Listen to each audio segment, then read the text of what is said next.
looking at Shai Gilgeous-Alexander out there for the OKC Thunder, playing absolutely fantastic.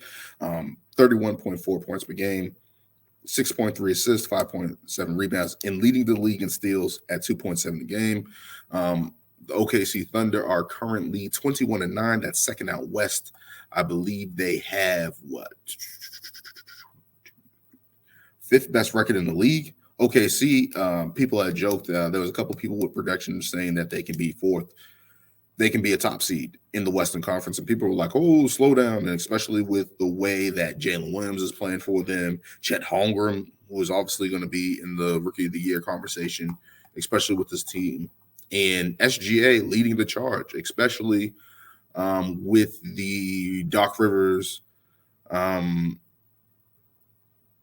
KG Certified podcast that came out this week, especially looking at SGA, looking at it from that standpoint and seeing how he was like, SGA is going to be a star. Of course, he was like, you make the trade because it's Kawhi Leonard, but he was like, damn, I wanted to keep SGA because he knew that he was going to be needed, and especially at the point where the Clippers do need a point guard, and then eventually made that trade for getting Russell Westbrook and then trading for James Harden. It's like they had SGA.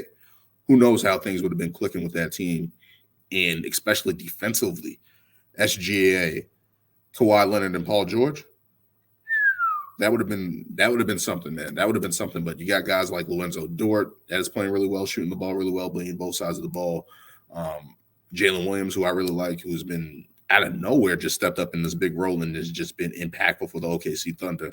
So looking at that, and then led by SGA, you're getting this production from Chet Holmgren as well, who was at 17 points per game, nearly 3 blocks, and has just been fantastic shooting the ball and has been transitioning to the league really well and has been playing Joker really well. In the past couple matchups, they have dominated the Denver Nuggets. So that's something to look out for. But SGA, I cannot talk enough about him. He should be in the MVP candidate conversation. And just the way he's playing, 30 points per game, that's tough. And he's not doing it much on outside shots. He only takes around 3.5 a game. So you're looking at that from that standpoint of what he's bringing to the table. And just to get this type of play, I can say right now he's better than James Harden. I know some people who hold on to James Harden a little bit more just because of what he's done in Houston and stuff like that. But at this point today, if the Clippers could have had SGA over James Harden, they would have done it because it would have fixed all their problems, especially how he plays the game, especially how he gets to the bucket. That would have opened up things for everybody. But, man, that's crazy. And he should be an MVP candidacy, no question. Looking at SGA for the OKC Thunder. And OKC Thunder are second out west, as I said, fifth in offense, third in defense.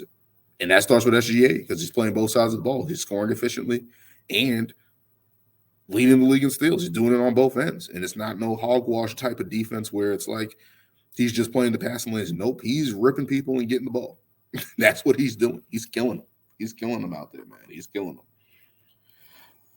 But let's move on to some other positive news.